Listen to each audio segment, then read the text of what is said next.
తెలుగు రాష్ట్రాల మధ్య విభేదాలు సృష్టించి రాజకీయ లబ్ధి పొందడమే లక్ష్యంగా వైసీపీ బీఆర్ఎస్ పార్టీలు ఉమ్మడి కుట్రకు పాల్పడుతున్నాయని AP Swachhandhra corporation chairman Kommareddy Pattabhiram తీవ్రంగా ఆరోపించారు. ఈ కుట్రలో భాగంగానే వైసీపీ బీఆర్ఎస్ పార్టీల అధికారిక పత్రికలైన సాక్షి, నమస్తే తెలంగాణ సమన్వయంతో పనిచేస్తూ ప్రజలను రెచ్చగొట్టేలా తప్పుడు కథనాలు ప్రచురిస్తున్నాయని పట్టాభిరామ్ ఆరోపించారు.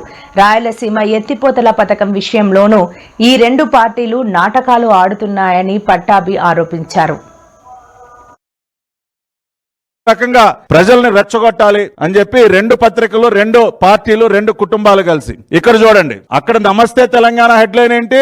హరీష్ రావు గారు రాయలసీమను ఆపింది మేమే, రాయలసీమ ఎత్తిపోతల పథకాన్ని మేమే ఆపామని చెప్పి అక్కడ హరీష్ రావు గారు మాట్లాడతారు. ఇక్కడేమో సీమ ఎత్తిపోతల పనులు నేనే ఆపించా, తెలంగాణ అసెంబ్లీ సాక్షిగా సీఎం రేవంత్ రెడ్డి. ఏదో అక్కడ ఉన్నటువంటి తెలంగాణ రాష్ట్ర ముఖ్యమంత్రి గారు ఆంధ్రప్రదేశ్ రాష్ట్ర ముఖ్యమంత్రి గారితో కలిసి రాయలసీమ ఎత్తిపోతల పథకాన్ని ఆపినట్టు సాక్షి దినపత్రికలో రాస్తారు. కానీ అక్కడ వీళ్ళ మిత్రుడు కేసీఆర్ గారు బీఆర్ఎస్ పార్టీ వాళ్ళ పత్రికలో రాయలసీమ ఎత్తిపోతల పథకాన్ని ఆపింది మేమే అంటారు. మరి జగన్మోహన్ రెడ్డి గారు, మీ ఆప్తులు, మీకు కావలసినటువంటి వ్యక్తులు, మీ సన్నిహితులు, మీరు గెలవాలని కోరుకున్నటువంటి వ్యక్తులు అక్కడ ఏం చెప్తా ఉన్నారు? సార్ రాయలసీమ ఎత్తిపోతలు మేమే ఆపామంటున్నారు సార్. మరి వాళ్ళని ప్రశ్నించకుండా, వాళ్ళని నిలదీయకుండా ఈ హెడ్లైన్లు ఏంటి సార్? ఈ హెడ్లైన్లు ఏంటి అంటే మ్యాచ్ ఫిక్సింగ్.